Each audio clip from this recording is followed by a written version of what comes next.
भारत माता की, भारत माता की, भारत माता की।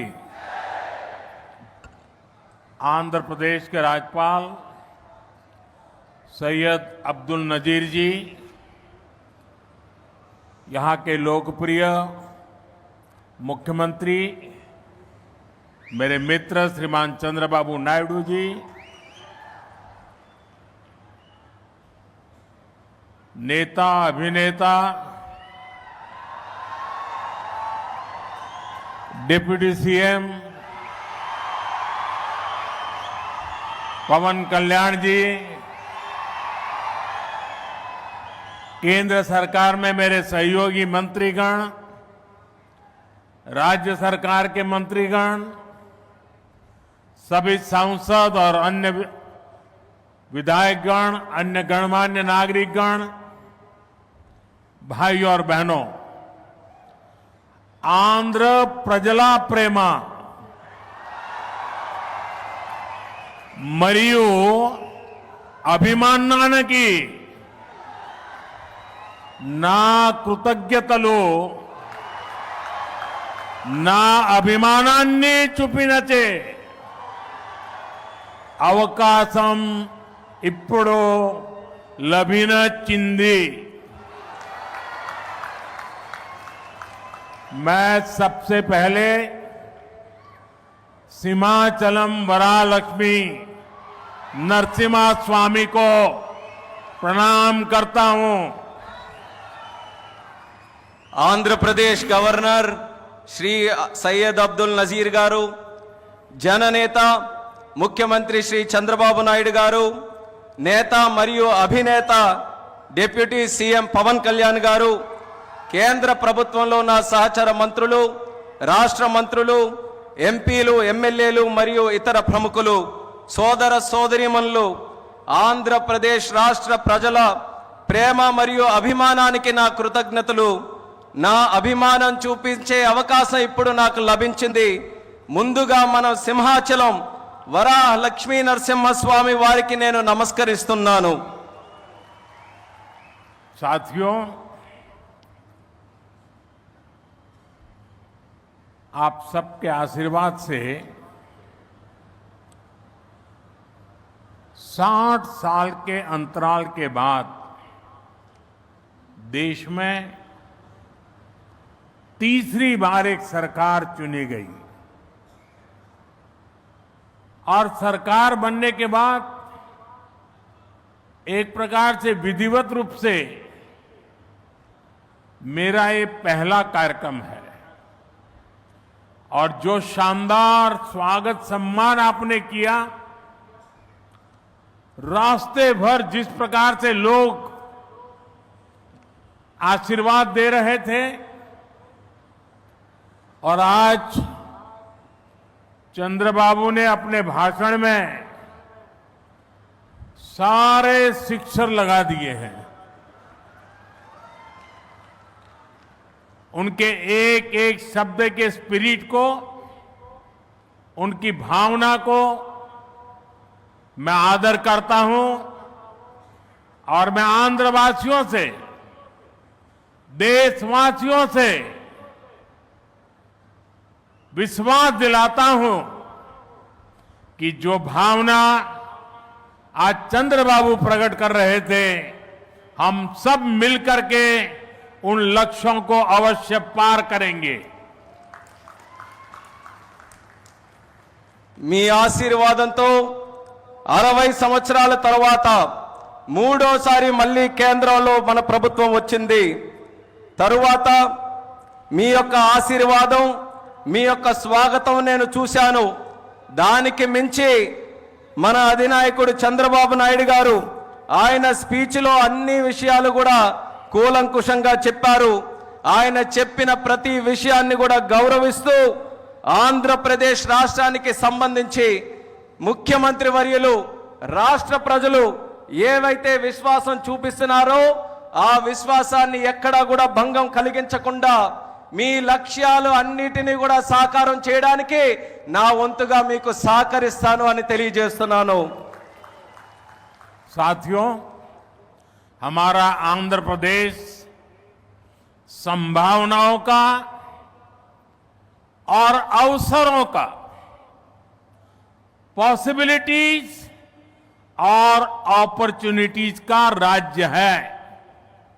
जब आंध्र की ये पॉसिबिलिटीज साकार होगी तो आंध्र भी विकसित बनेगा और तभी भारत भी विकसित राष्ट्र बनेगा। इसलिए आंध्र का विकास ये हमारा विजन है। आंध्र के लोगों की सेवा ये हमारा संकल्प है। మిత్రులారా, మన ఆంధ్రప్రదేశ్ సాధ్యతలు మరియు అవకాశాలు కలిగి ఉన్న రాష్ట్రం. ఆంధ్రుల అవకాశాలు సాకారమైనప్పుడు ఆంధ్రప్రదేశ్ రాష్ట్రంతో పాటు భారతదేశం కూడా వికాసవంతంగా అభివృద్ధి చెందుతుంది. అందుకనే ఆంధ్రప్రదేశ్ రాష్ట్రం తాలూకా అభివృద్ధి మా విజన్, ఆంధ్ర ప్రజల సేవే మా సంకల్పం. आंध्र प्रदेश ने 2047 तक राज्य को करीब करीब 2.5 ट्रिलियन डॉलर की इकोनॉमी बनाने का लक्ष्य रखा है। इस विजन को साकार करने के लिए चंद्रबाबू गारू की सरकार ने स्वर्ण आंध्र एट 2047 की पहल की है। इसमें केंद्र की एनडीए सरकार भी आंध्र प्रदेश के हर लक्ष्य के साथ कंधे से कंधा मिलाकर चल रही है। इसलिए केंद्र सरकार लाखों करोड़ की योजनाओं में आंध्र को विशेष प्राथमिकता दे रही है।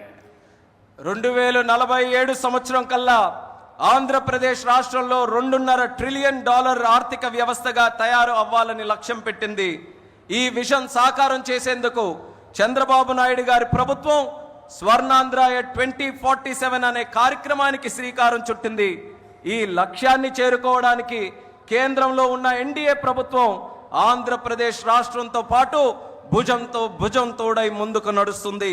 అందుకే లక్షల కోట్ల పథకాలతో కేంద్ర ప్రభుత్వం ఆంధ్రపై ప్రత్యేక దృష్టి సారించి ప్రాధాన్యత కూడా ఇస్తుంది. आज यहां 2 लाख करोड़ रुपए से ज्यादा के प्रोजेक्ट का उद्घाटन और शिलान्यास किया गया है। ये प्रोजेक्ट्स आंध्र प्रदेश को विकास को नई ऊंचाई देंगे। मेन डेवलपमेंट प्रोजेक्ट के लिए आंध्र प्रदेश समेत पूरे देश को बधाई देता हूं। साथियों, आंध्र प्रदेश अपने इनोवेटिव नेचर के कारण आईटी और टेक्नोलॉजी का इतना बड़ा हब है। अब समय है आंध्र नई फ्यूचरिस्टिक टेक्नोलॉजीज का सेंटर बने। जो टेक्नोलॉजीज अभी डेवलप ही हो रही है,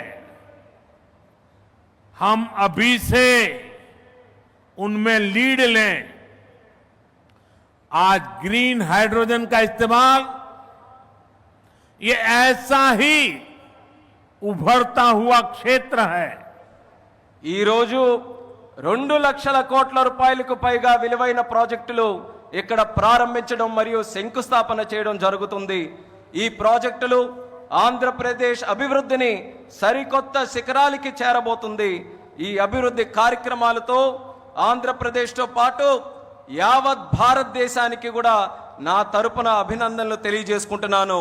మిత్రులారా, ఆంధ్రప్రదేశ్ రాష్ట్ర ప్రజల తాలూకా సృజనాత్మకత వల్ల ఆంధ్రప్రదేశ్ రాష్ట్రం ఐటీ మరియు సాంకేతికతకు ఒక పెద్ద కేంద్రంగా మారింది. ఇప్పుడు సమయం వచ్చింది ఆంధ్రప్రదేశ్ రాష్ట్రం సరికొత్త టెక్నాలజీస్ కు కేంద్ర బిందువుగా మారాలి.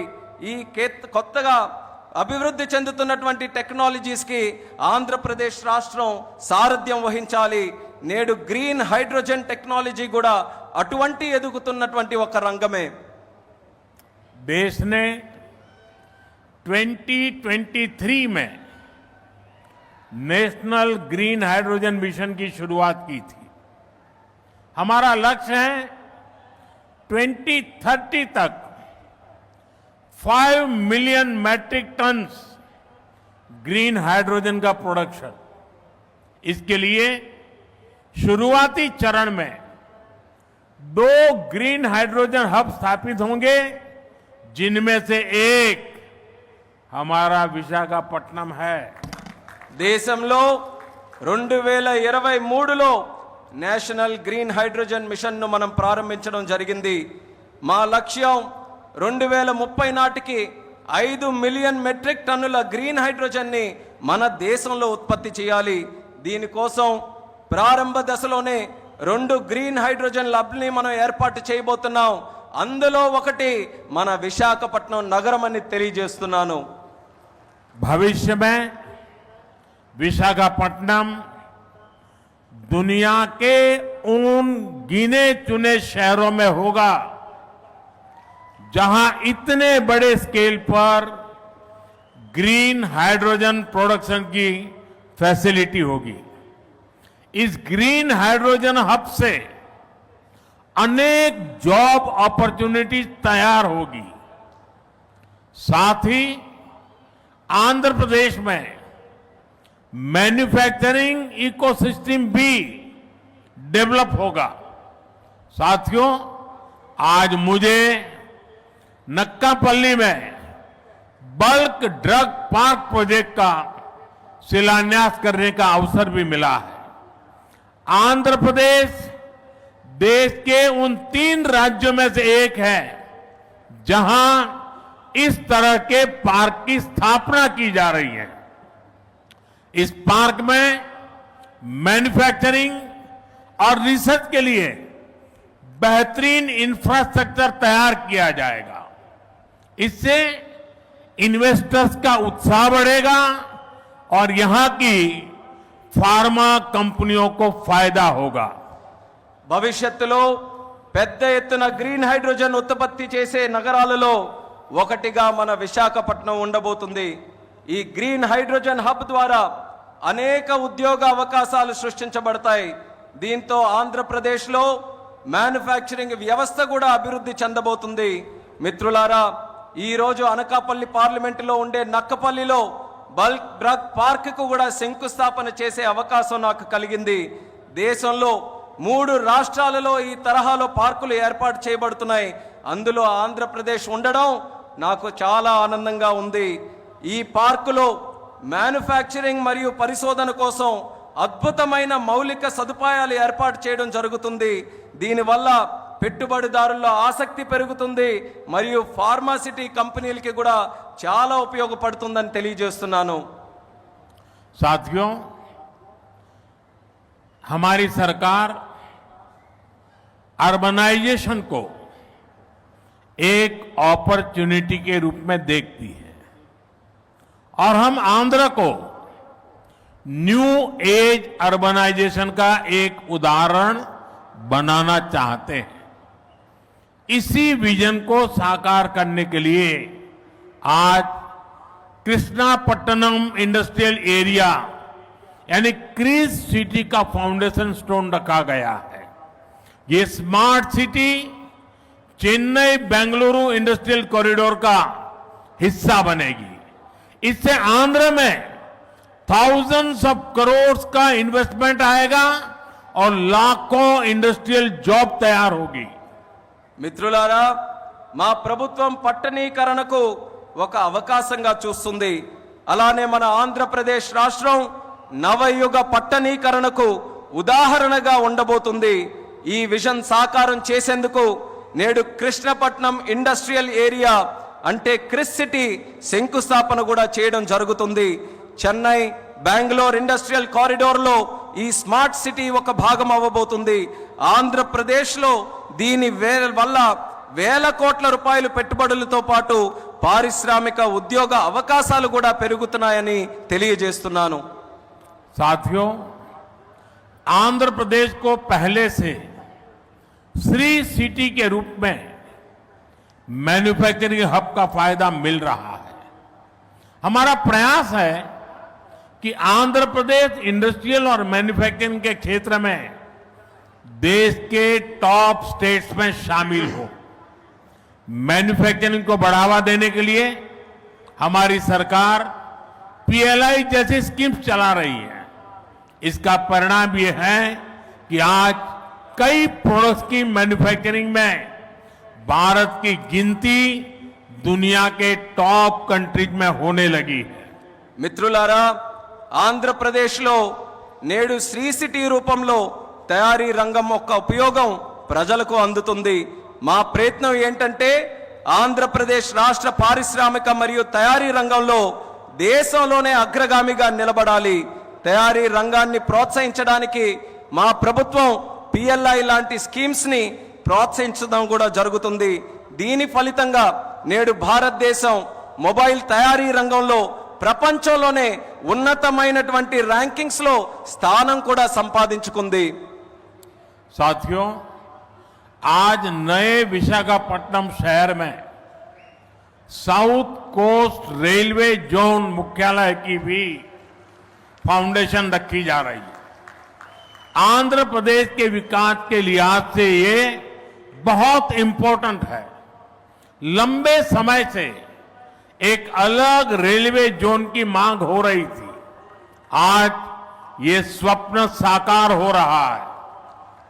మిత్రులారా, నేడు విశాఖపట్నం నగరంలో సౌత్ కోస్ట్ రైల్వే జోన్ ప్రధాన కార్యాలయానికి పునాది కూడా వేస్తున్నాం. ఆంధ్రప్రదేశ్ అభివృద్ధి దృష్ట్యా ఇది చాలా ముఖ్యమైనటువంటి కార్యక్రమం. ప్రత్యేక రైల్వే జోన్ కావాలన్న డిమాండ్ చాలా కాలంగా ఉంది. అటువంటి ఈ కళ, ఈ చిరకాల కోరిక ఈ రోజు నెరవేరబోతుందని తెలియజేసుకుంటున్నాను. साउथ कोस्ट रेलवे जोन का मुख्यालय बनने के बाद इस पूरे क्षेत्र में कृषि और व्यापार से जुड़ी एक्टिविटीज का विस्तार होगा। इसके अलावा टूरिज्म क्षेत्र और लोकल इकोनॉमी को भी प्रगति के नए अवसर मिलेंगे। సౌత్ కోస్ట్ రైల్వే జోన్ యొక్క ప్రధాన కార్యాలయం అయిన తర్వాత మన ఉత్తరాంధ్ర ప్రాంతంలో వ్యవసాయం మరియు వ్యాపారానికి సంబంధించి కార్యకలాపాలలో విస్తరణ జరగబోతుంది. ఇంతే కాకుండా పర్యాటక రంగం మరియు స్థానిక ఆర్థిక వ్యవస్థకు కూడా కొత్త అవకాశాలు లభిస్తాయని తెలియజేస్తున్నాను. आज यहां कनेक्टिविटी से जुड़े थाउजेंड्स ऑफ करोड़ के प्रोजेक्ट्स का उद्घाटन और शिलान्यास भी हुआ है। रेलवे के क्षेत्र में आंध्र प्रदेश उन राज्यों में शामिल है जहां 100% इलेक्ट्रिफिकेशन हो चुका है। आंध्र प्रदेश के 70 से ज्यादा रेलवे स्टेशनों को अमृत भारत स्टेशन योजना के तहत डेवलप किया जा रहा है। आंध्र प्रदेश के लोगों की ईज ऑफ ट्रेवल के लिए 7 वंदे भारत ट्रेनें और अमृत भारत ट्रेन भी चलाई जा रही है। నేడు కనెక్టివిటీకి సంబంధించి వేల కోట్ల విలువైన ప్రాజెక్టులు ఇక్కడ ప్రారంభోత్సవం మరియు శంకుస్థాపన జరుగుతుంది.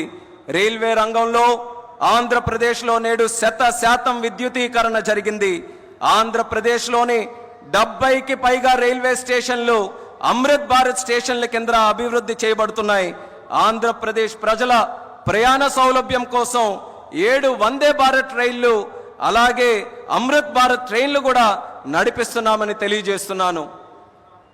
साथियों, आंध्र में ये infrastructure revolution, better connectivity, better सुविधाएं, इनसे पूरे प्रदेश का लैंडस्केप बदलेगा। इससे ईज ऑफ लिविंग और ईज ऑफ डूइंग बिजनेस बढ़ेगा। यही विकास आंध्र की करीब $2.5 ट्रिलियन इकोनॉमी का आधार बनेगा। साथियों, विशाखापट्टनम और आंध्र प्रदेश के कोस्ट सैकड़ों वर्षों से भारत के ट्रेड का गेटवे रहे हैं। आज भी विशाखापट्टनम का उतना ही महत्व है। हम समुद्र से जुड़ी अपॉर्चुनिटी के पूरे इस्तेमाल के लिए ब्लू इकोनॉमी को मिशन मोड में बढ़ावा दे रहे हैं। इसके लिए विशाखापट्टनम फिशिंग हार्बर को और आधुनिक बनाया जा रहा है। మిత్రులారా, ఆంధ్రాలో ఈ మౌలిక సదుపాయాలు విప్లవంతో పాటు మెరుగైన కనెక్టివిటీ, మెరుగైన సౌకర్యాల వల్ల ఆంధ్రప్రదేశ్ రాష్ట్రం ముఖ చిత్రం కూడా మారబోతుంది. దీనివల్ల జీవన సౌలభ్యం, వ్యాపార సౌలభ్యం కూడా పెరగబోతుంది. ఇది ఆంధ్ర యొక్క దాదాపు $2.5 ట్రిలియన్ ఆర్థిక వ్యవస్థకు పునాది కాబోతుంది. మిత్రులారా, విశాఖపట్నం మరియు ఆంధ్రప్రదేశ్లో ఉన్నటువంటి తీర ప్రాంతాలు వందల సంవత్సరాలుగా భారతీయ వాణిజ్యంలో పాలు పంచుకున్నాయి. నేటికి విశాఖపట్నానికి అదే ప్రాముఖ్యత ఉందని కూడా తెలియజేస్తున్నాను. సముద్ర సంబంధిత అవకాశాలు పూర్తిగా వినియోగించుకోవడానికి బ్లూ ఎకానమీని మిషన్ మోడ్లో ముందుకు నడిపించబోతున్నాం. ఇందుకోసం విశాఖపట్నంలో ఉన్నటువంటి షిప్పింగ్ హార్బర్ని కూడా మరింత ఆధునీకరిస్తబోతున్నామని ఈ సందర్భంగా తెలియజేస్తున్నాను. आंध्रा के हमारे फिशरीज से जुड़े भाई बहनों की इनकम और बिजनेस बढ़े, हम इस दिशा में पूरी संवेदनशीलता से काम कर रहे हैं। हमने फिशरमैन को किसान क्रेडिट कार्ड जैसी सुविधाएं उपलब्ध कराई है। हम समुद्र में सुरक्षा के लिए भी अहम कदम उठा रहे हैं। साथियों, हमारा प्रयास है कि देश के हर सेक्टर में inclusive and all round development होना चाहिए, ताकि विकास का फायदा हर वर्ग को मिले। इसके लिए एनडीए सरकार समृद्ध और आधुनिक आंध्र प्रदेश के निर्माण के लिए प्रतिबद्ध है। आज जिन प्रोजेक्ट का शुभारंभ हो रहा है, उससे आंध्र के लोगों की समृद्धि सुनिश्चित होगी। मैं एक बार फिर इन प्रोजेक्ट के लिए आप सभी को बहुत बहुत बधाई देता हूं। ఆంధ్రాలో మత్స్యకార సోదర సోదరీమణుల ఆదాయం మరియు వ్యాపారం పెరిగే విధంగా పూర్తి నిబద్ధతతో మేము పనిచేయబోతున్నాం.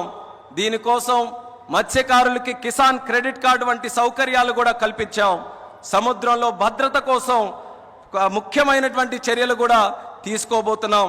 మిత్రులారా, దేశంలోని ప్రగతి రంగంలో అందరినీ కలుపుకొని పోవడమే మా తాలూకా ప్రయత్నం. అభివృద్ధి జరగాలి, తద్వారా ప్రతి వర్గానికి అభివృద్ధి తాలూకా ఫలాలు అందాలి. ఇదే మా సంకల్పం. ఇందుకోసం ఎన్డీఏ ప్రభుత్వం సుసంపన్నమైన ఆధునిక ఆంధ్రప్రదేశ్ను సృష్టించబడ్డానికి కట్టుబడి ఉందని కూడా తెలియజేస్తున్నాను. నేడు ప్రారంభించే ప్రాజెక్టులు ఆంధ్ర ప్రజల భవిష్యత్తుకు మరియు వారి శ్రేయస్సుకు మేలు చేయబోతున్నాయి. ఈ ప్రాజెక్టుల కోసం మీ అందరికీ కూడా మరొక్కసారి నా హృదయపూర్వక అభినందనలు తెలియజేసుకుంటున్నాను. ధన్యవాదాలు. आप सबका बहुत बहुत धन्यवाद. అందరికీ కూడా మరొక్కసారి నా హృదయపూర్వక ధన్యవాదాలు.